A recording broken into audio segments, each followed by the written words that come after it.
Hello, hello. It's been a few days since we've been on a video. It's been a while. I know it has. Especially when we get used to doing them like every day. And then we take a little break. But it's been a good break because we've been working on something for you guys. And it's awesome. And I am very excited to launch it out into the world. But it's not quite ready yet, so we need a couple of days. I'm hoping May 1st. Commit to it. May 1st.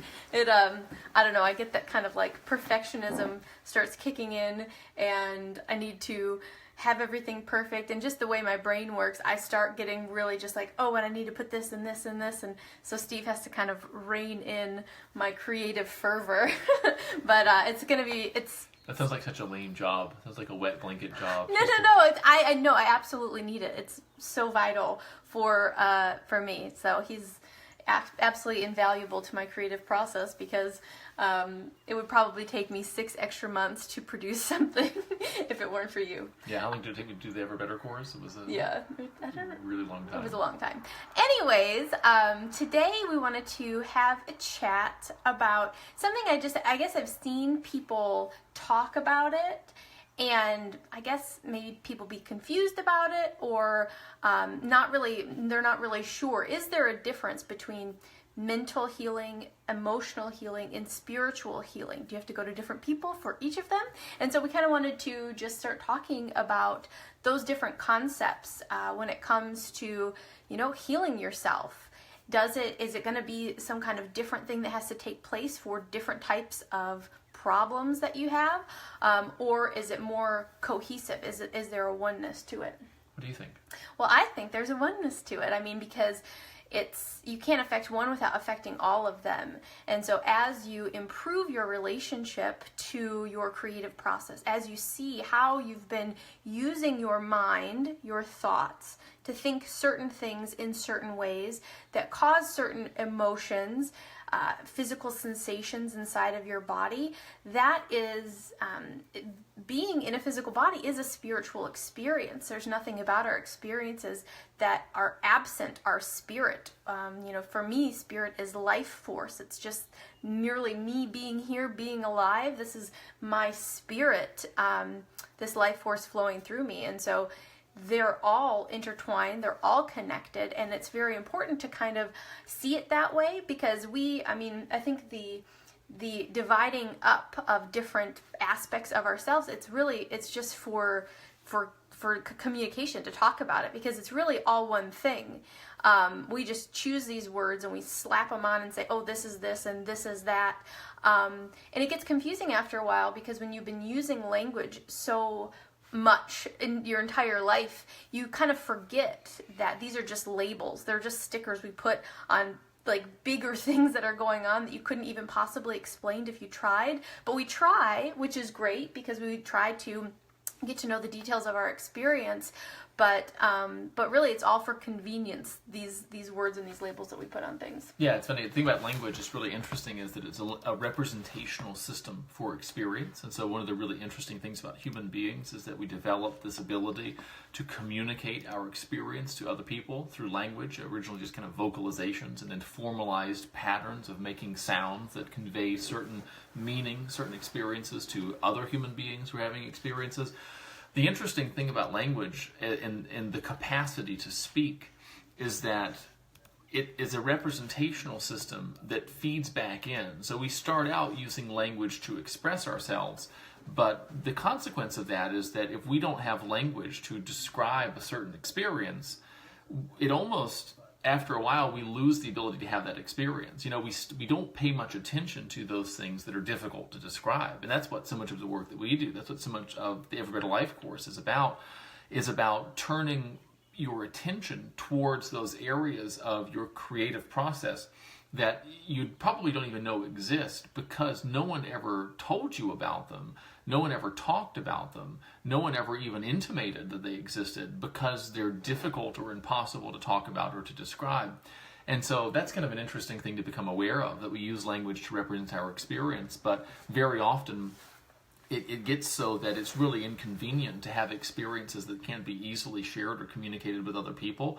And so we almost become unconscious of or pushed out of consciousness or try to avoid those experiences that aren't easily communicated to other people. And you see that in an extreme case in a place like maybe Twitter, I mean even Facebook, social media in general, but Twitter in particular. There are these just kind of sound block bites of information that are kind of hurled back and forth at each other. And the entire continuum of potential human experience is really condensed down into things like identity politics or hurling slogans and sound bites at each other.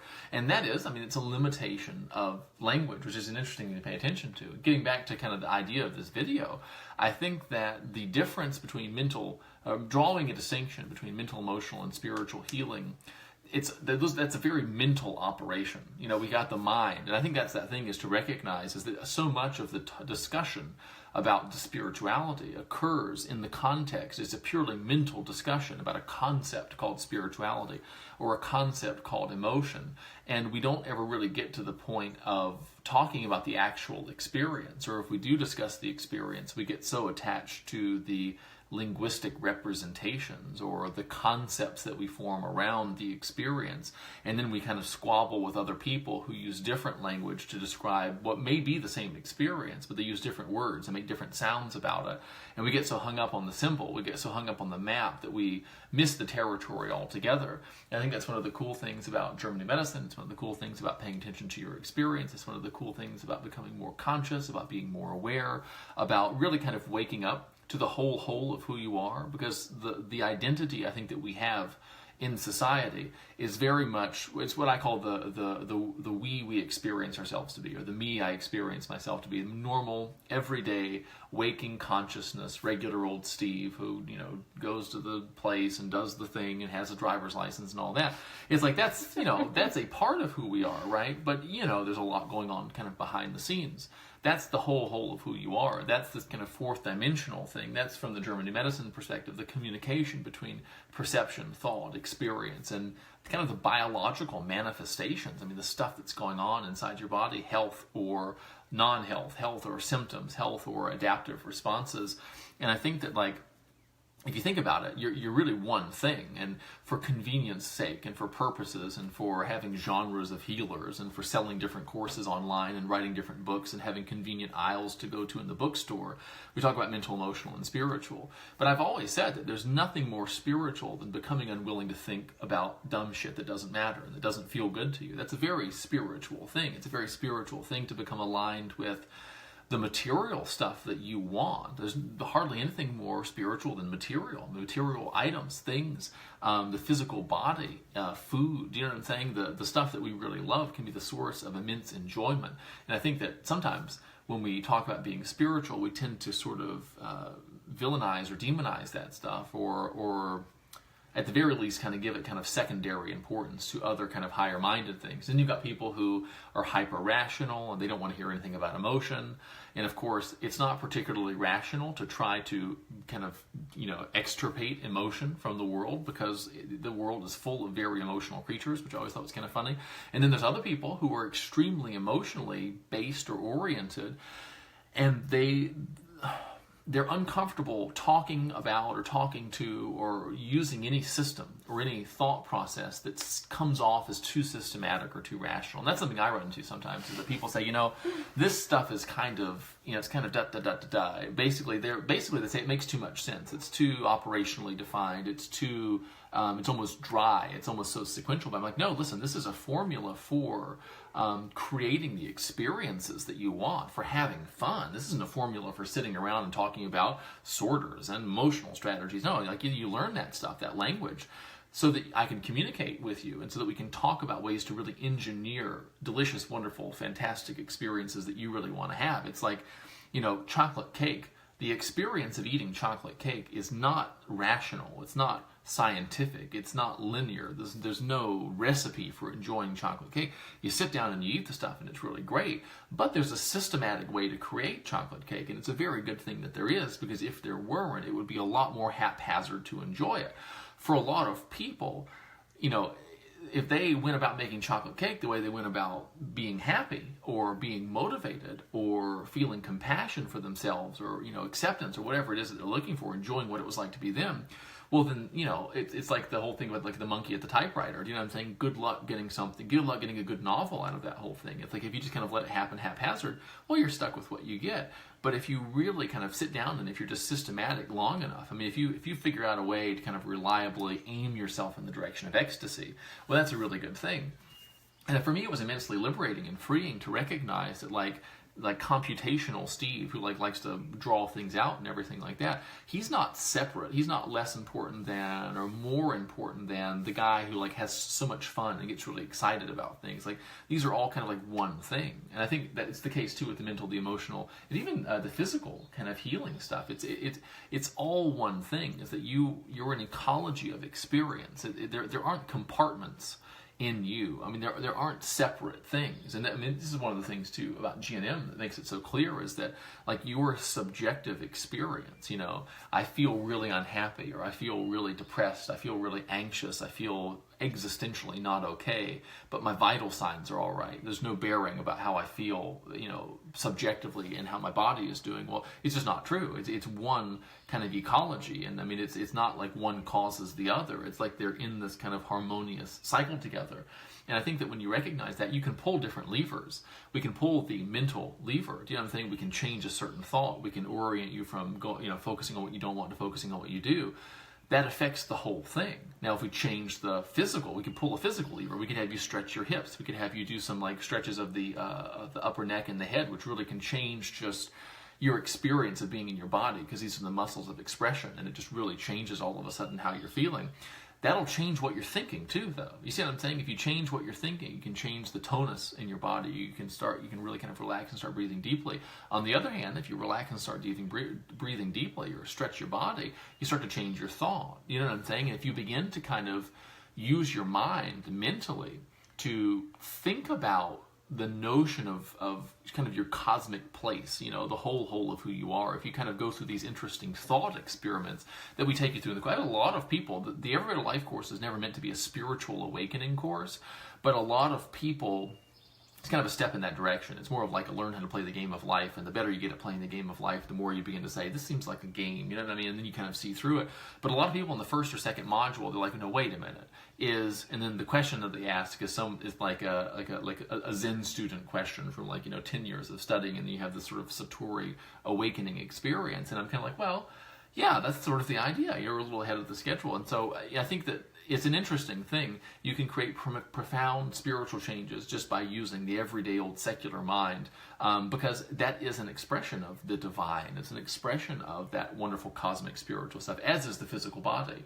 And so I think it's more a matter of just which direction do you want to approach it, and recognize that creating positive changes in one will permeate to the others, especially if your concept of self, if your understanding of yourself and your as an organism and kind of your place in the universe will allow that permeation to occur. Yeah. Hello, Christine. Hi, Joanne. For me, that whole thing of the mental part of it was not really my thing I was into when we started down this path. I was just very emotional. It was just very dramatic and expressive, and I just feel... And I wasn't interested in learning a system about how to use my mind when, that just wasn't really on my radar of things to do. Like I said earlier about my project creating, I'm just kind of I'm more, I guess, messy and more letting things all come together and figuring it out as I go. And so systematic stuff for me is just not really my favorite thing to do. It kind of, there's a resistance there. However, when I really wanted to improve my experience, when I realized that I was leaving my, the most important aspect of my life, which is how I feel moment to moment, my experience of what it's like to be me in the moment, I was allowing this kind of, messy sort of approach when it came to creating my internal experience and how I felt about myself, about the world, and other people. It was like, I wake up and one day I feel good, I wake up the next day and I'm not feeling so good, and I just feel a little wonky, a little grumpy, a little, whatever. And I didn't know where that came from. I didn't know that there was actually a very systematic way that I created that experience. It doesn't just happen, but it feels like it happens. And I really used to experience, I didn't understand that thought preceded feeling. I didn't understand that there are these perception filters that basically is like this, everything that comes in from my outside world has to be processed through something that I've accumulated over years and years and years, this perception, this way I see the world. I thought it was just the way that it was, that it's just, this is me, this is how I see the world, I was raised this way, these are my parents, and this is me now. And I felt that it was like a static, unchanging thing, that the way I saw things was the way I saw things, and the way you could take me or leave me if you don't like the way that I am. Even though I wasn't having the best time, I really just thought that that was just the bottom line. I thought it was just how things were going to be. You know what I mean? And if I, got a good job, or if I had nice people in my life, and if things went my way, if all the stuff in my external world would line up in the right way, then I would have a good life. Mm-hmm. But when I started to accept the idea that everything about what it's like to be me is coming from and flowing from things that I'm doing, but I'm not aware that I'm doing them. I'm doing them through patterns of focusing, ways I see things, meanings I'm assigning, values, beliefs. There's all this behind the scenes stuff, and it's like, oh gosh, you know what? That stuff's actually very interesting. And although I'm not a systematic person, you know what? I think I'd like to have a system of understanding and organizing all of these things that are happening that I'm not aware are happening. Mm-hmm. And once I saw all of these things and started getting really interested in myself, how do I create an experience of feeling nervous? How do I create an experience of getting mad at someone on Facebook? How do I, give myself an experience of feeling insecure? That doesn't just happen. It's a phenomenon. It is an experience inside of my body, yes, but there were things that preceded it. But there were things I wasn't watching. It happened when I wasn't looking. I didn't have, my light of awareness saying, oh, okay, you just told yourself this story. You said that phrase to yourself. You said it in a way like your mom always said these, you know what I mean? There's all this stuff going on in the background. And once I learned that, it's like, oh my gosh, everything makes sense. And that's kind of how I feel about German New Medicine too, is that, makes perfect sense that I have a tumor in my breast. It makes perfect sense that I have a tumor in my colon. Whatever your symptoms are, if you view them in the right context, if you see the bigger picture, if you see the stuff that's been going on behind the scenes of your experience, your symptoms will make perfect sense. And when your symptoms make perfect sense, you no longer have fear. And when you no longer have fear, you're not panicked, you're not freaked out. You let the body do what the body is meant to do. And I just think that that's the amazing thing. That's where, the GNM stuff and the Ever Better Thought technology stuff just kind of come together to create this really awesome synergy of understanding of gosh, I can understand not only how me and my mind work, I can understand how my body perceives that. And when you get both of those things running, it's amazing what you can accomplish. It's amazing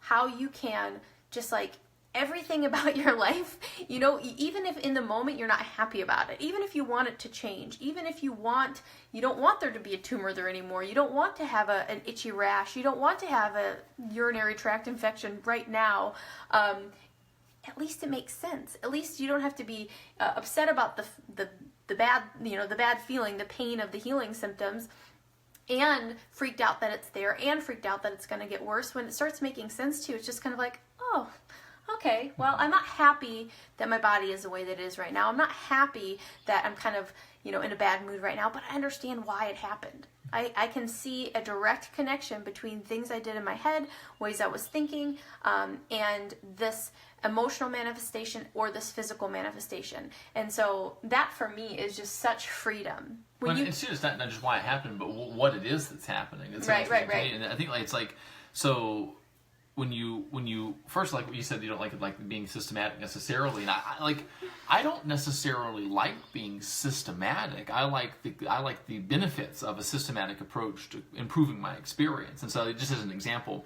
if you're playing a computer game, and we'll talk about like your everyday life as like a computer game, going to stores, having your coffee, going out with your friends, doing your hobbies, the stuff you like to do, like the things that you love doing, the experience, the things you like to pay attention to. You're like playing a computer game, right? And that's what you want to be doing. You're going to be playing this game. It's fun. I mean, this is a fun reality to be existing in. Sometimes though things go wrong. The screen freezes, or there's a glitch, or all of a sudden you're playing one game and you're in front of another game and you don't want to be playing it, or it's not working correctly, right? That's when what it's like to be you is not so great. That's when your relationships aren't really working the way you want them to. People are not responding to you in the ways that you want them to. The financial world is not treating you the way you want to be treated. You know what I'm saying? You have less money than you want. You got to work harder or longer than you want to, or do something you don't enjoy. That's when you want the systematic approach. That's when, the computer game is not really operating the way I want for it to. Let me just flip the computer around real quick and, meaning assignment. What are my beliefs? What are my values? What are my patterns of interacting with other people? How am I in this moment right now responding to everything about my life? And is that response creating outcomes that I want? Not as what I should be doing. And let's say that you are evaluating what you're doing based on what you should be doing. You say, am I evaluating what's going on in terms of what I should be doing? Yeah. Does that should evaluation feel good to me? Is that the most resourceful or the most enriching evaluative criteria that I could be using right now? No, I don't think so. Well, you pull that card out and you put a new one in, all of a sudden your experience begins to shift. Now, the interesting thing about this, it's so powerful, is that when you modify your experience like this, you say, I was sorting by necessity, or I was really doing what I thought I should do, and I was telling myself I shouldn't have done the things I wanted to do, or I shouldn't want to do the things I want to do. That was creating a negative experience, so I stopped. Well, not only do you change that experience when you switch that should for what you want to do, you also build a new experience of deliberately creating your experience. So two things get better, right? You go from the should experience to the what are my values, what do I want to do experience. Values, by the way, it's what you want to do, what you like to think about, how you like to spend your time. It's values just sounds so stuffy to me. I don't even like the word, but it's an established term. And for me, I would like for you to associate values, because I associate values now, it's kind of like responsibility. I like detoxed it in my mind. Values, it's like the things that bring you to life, the things that you love to do, the things that are not like, the things you ought to do, or this is important to me, but the stuff that's like, okay, it's Saturday, all that shit that's important to you has already been taken care of. What do you want to do? You got free time. Those are your values. It's the stuff that you do when no one's looking. It's the stuff that you do when you have free time. It's the stuff that you do when you feel like you've done everything you ought to do. Those are the real values. And you build a new experience of that. Now when you start consciously improving your experience improves, but you also build a new experience for yourself of being kind of the engineer of your experience, having that responsibility there. And that's a really powerful thing. And when you're dealing with something like a health challenge, it's such an interesting thing to say, okay, because illness and symptoms and pain and all this stuff, they're so nebulous. They're so vaguely defined. Why is this happening to me? Is it a punishment from God? Do I just have bad genes? Am I simply unlucky?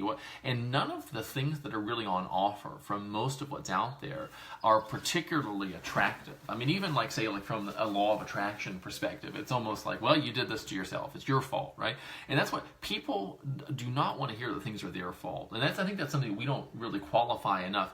Fault doesn't even exist for us. And so we don't tell you that it's not your fault very often, because it doesn't even occur to us that anyone would think that anything really is their fault, because the concept of fault has been so just deleted from my experience that it doesn't even occur to me that someone would think that they were to blame for something, So that's one of those things. That's huge to talk about, though, because I think some people do, especially if you kind of hear the initial premise of GNM, mm-hmm. You'd say, oh, well, the manifestation, the change of your physical tissues happened as a result of an experience that you had oh, well, I caused this. I think that people do kind of, maybe if they don't listen to the whole story, don't hear all of the nuance, they can kind of take that approach. I think we live in a world too which tends to, and human beings in general, we tend to presuppose that something called fault exists. And if something called fault exists, it's kind of a hot potato. Do you know what I mean? Someone has to hold it, like in a legal situation. And so much of, I think, our thinking as human beings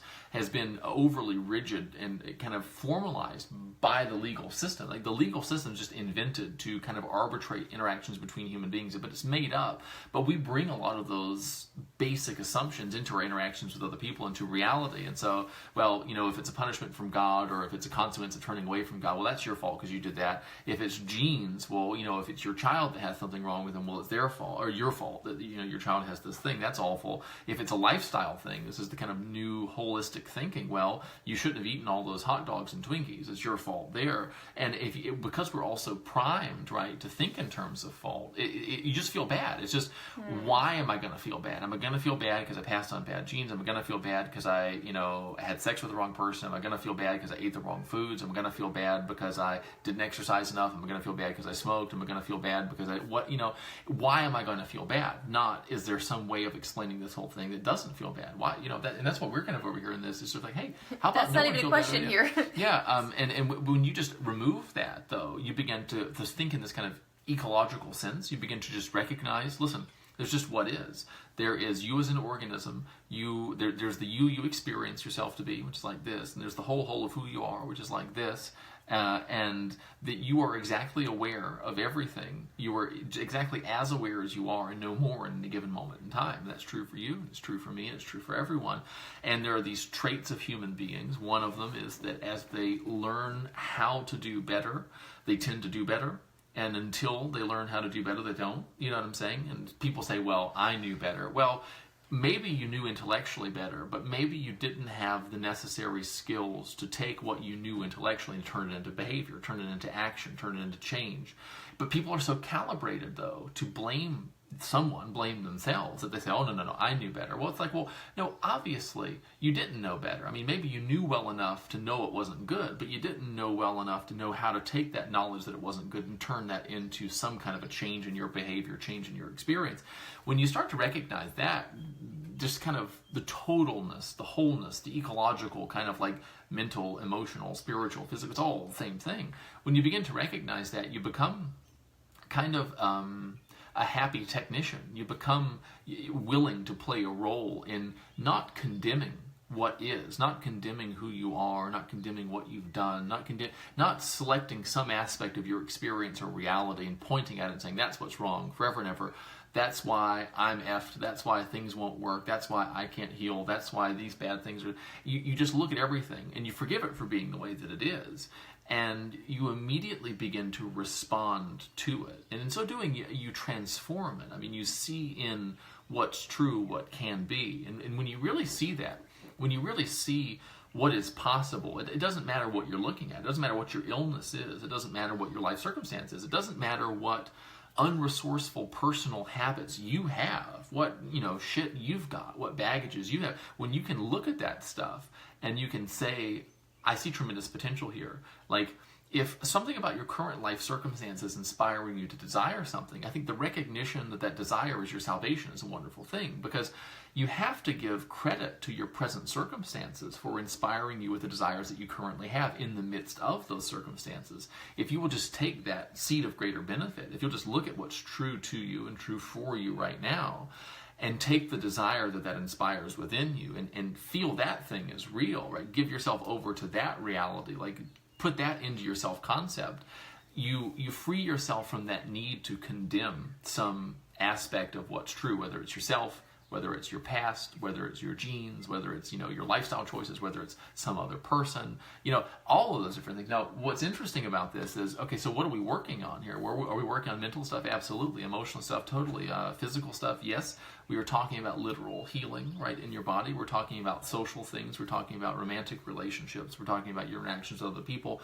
You cannot really heal at one level without healing at every level, because you aren't a filing cabinet. Do you know what I'm saying? You're an ecology. If you go into an ecological system and you take out one thing, everything is influenced by that. If you poison one thing in an ecological system, the reverberative effects of that go on and on and on, until the whole thing is reached. So when you really recognize the connection of all that stuff, and this is the kind of the really neat thing about German New Medicine, is that it is essentially the physical healing branch of that. It's like a big highway that exists between your mind, your perception, your beliefs, your decisions, how you're feeling, your emotions, right? Your experience. Are you feeling safe? Are you feeling not safe? Are you feeling enough? Are you feeling not enough? Are you feeling threatened, not threatened, respected, not respected, good enough, not good enough? It's a direct connection, a highway, a causal connection between that and your physical health. You know what I'm saying? Between your emotions and your physical health. It's like, it's nice to know there's a connection. Everyone knows about the mind-body connection, but when you actually see what that connection is, it becomes a lot less kind of airy-fairy. It becomes a lot less kind of, it's like, no, here are the connections right here. And in fact, if you've got these symptoms going on here, it would suggest that you had a self-devaluation conflict. It would suggest that you experienced some kind of a territorial conflict, that there was a loss conflict going on there. And then you look and you say, oh my God, actually that's really interesting. This and this and this and this happened. And you say, okay. And then you start to just recognize all that. And you can use that information to move forward and create more of what you want and less of what you don't. And if you've got an inclination to say, oh, you mean because I had this experience, I got this disease and illness, well, that means that it's my fault. Okay, well, see, we can fix that too. Because that's, if you're not seeing the opportunity there, it's not because the opportunity's not there. It's because kind of your personal history up until this point has placed you in a place vibrationally, mentally, in terms of just perception, where you see things that could be opportunities for you in terms of how it's your fault that things are the way they are and they're not some better way. And habit's a very strong thing. A habit isn't law, but it acts as if it is. You know what I'm saying? And because I've always seen something some way, I think that that's how I have to see it, or I think that's how it really is. But actually, it's not true. This is where it's very nice to have a system.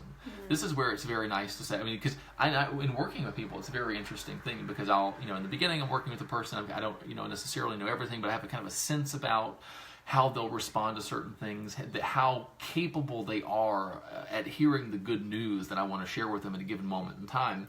And so you kind of pace that and you try to, honor that in your communication with them. And it's interesting because you'll say something and sometimes they'll be feeling really bad about it. But eventually what will happen is they'll say, you said that thing to me and I wasn't feeling really good about it. And so I decided that I was going to find a different way of understanding what you were saying. And that's sort of like, oh my goodness, here's a person who's coming into their own power here, because they didn't object to it. They didn't just throw it out. They didn't feel bad about it.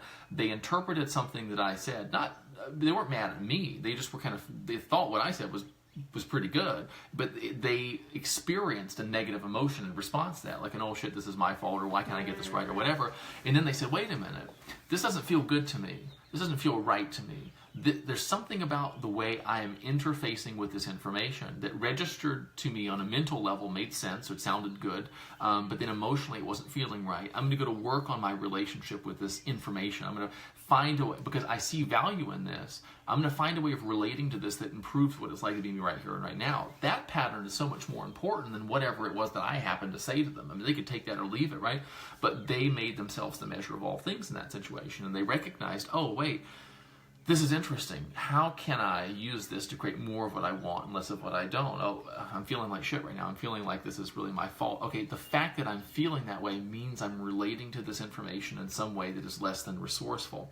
I'm not willing to do that, not because I don't want to let Steve down, not because I don't want to be a bad person. I'm not willing to do that because it doesn't improve my experience. And so I'm going to find a way of relating to this information that improves my experience. Who cares about me? Who cares about you? And if you're not you, who cares about you? Who cares about our system? This is all about you. And that's one of the best things ever, is that like in guiding you through all this stuff, it's like, let us show you how to relate to information in a way that uncompromisingly improves and empowers you to kind of create the sort of experiences that you want. That's something that you can use anywhere. I mean, that's something that you can use in relation to anything.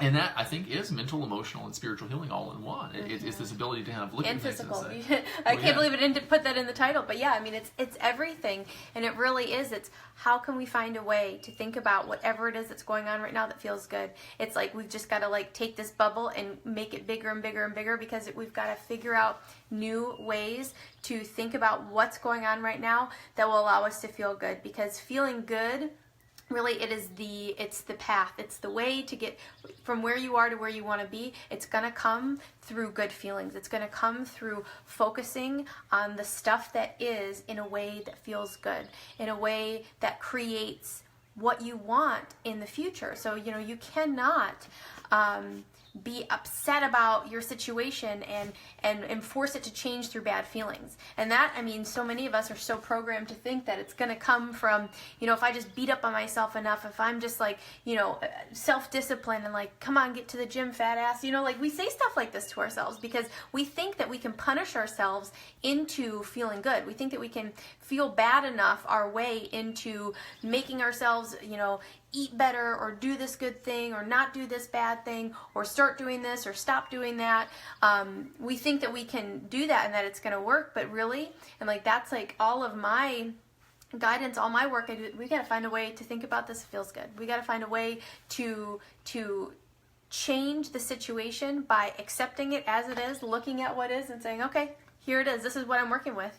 And thinking about it in a way, assigning new meanings, focusing on new things, directing this, the most valuable thing that you have, which is your mind, your thoughts, your attention, in a way that's going to create more of what you want and less of what you don't want. And when it comes to the moment-to-moment stuff, that's what I really love about our approach, about the Ever Better thought technology, about all of the stuff that we do, because it really is, it's practical. It's how do I now in this moment, not on Sunday when I'm at church, not at, when I go to this big weekend seminar, not when I'm, doing ayahuasca in the jungle, when I'm off on these retreats, because that's that. I had that pattern of relating to kind of big life change. It was set up by going to church camp.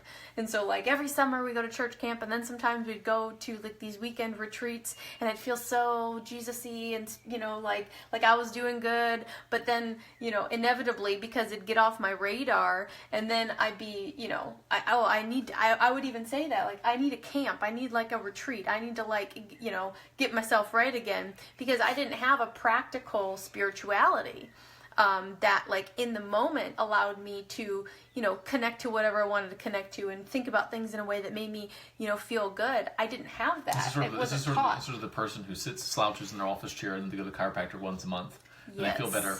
But it's sort of their lifestyle, your mental lifestyle. You know what I'm saying is an interesting thing, and I think just kind of recognizing that. And when you get them all going at once, that's when you're doing it right. When you're, for me, if I'm going to be really candid and authentic with you, there's few things that I do more spiritual than for me lifting weights, right? Throwing kettlebell around, going out in the backyard and getting physical exertion in, because things are so clear to me when I have done that sufficiently. You see what I'm saying? And so, do I sit down and meditate? Well, sure, I do. But if I'm looking at the thing, there's not a separation. When I'm in a flow state, and when I'm writing things for people, or when I'm just kind of putting my own ideas down for the sake of clarity, is that a mental exercise? Well, sort of, but I'm really more kind of just transcribing stuff in a way. When I'm doing it, if I'm reading something that you're maybe going to want to read, if I'm writing something like that, then it's not a mental exercise. It's very much just kind of an experiential exercise. If I'm writing some crap that no one's ever going to want to look at, not even me, I'm going to have to go to proofread it and be like, oh, this is very well written college essay, but no one's ever actually going to read it. That was a very kind of mental thing. But when you got a little bit of everything sitting, when everything kind of comes through at once, then you're kind of expressing the whole thing. Irreverent comedy is tremendously spiritual. Do you know what I'm saying? I feel more uplifted after I listened to Lavelle Crawford for the 400th time. Can a Brother Get Some Love, by the way, if anyone wants to listen to a really wonderful comedy album, is a masterpiece. That's about as spiritual as you get. You know what I'm saying? And people say, well, that can't be right. Well, why? Because it's too fun. What do you think it's supposed to be? See, we got all this kind of weird stuff programmed in. And I think that when you sort of recognize that it's all of a piece, and there's another thing in that too, which is that, very often we excel in one or more of these areas and we're not quite as good at the others, or we're not quite as advanced, or we don't really feel as good about, and we tend to kind of shortchange the area where we really do well. I found that if I'll just let myself be super into physical exercise, do something that's really then the meditation, I'm much better at doing that, and I derive more benefit from that. And I think just recognizing that kind of ecology and that kind of totality, and learning to relate to kind of, it's not that the divisions are bad, mental, emotional, all this different stuff. It's that they're just made up. And you can get away with using all kinds of symbols. I mean, we speak language all day, every day, and it doesn't really do us too much harm because we know how arbitrary it is. And I think that's one of those things, too. How arbitrary the distinction is between who you are and who you want to be. In a grand cosmic sense, it's not a big deal. And you can become that version of you so much more quickly and so much more easily when you recognize that the difference is much less than it seems. It doesn't really matter. The difference between the best and the worst outcome at a grand enough scale is not really so great. Now, once you know that, you can delve back into this game and play it very effectively, play it in a way that's going to get you the kind of results that you want.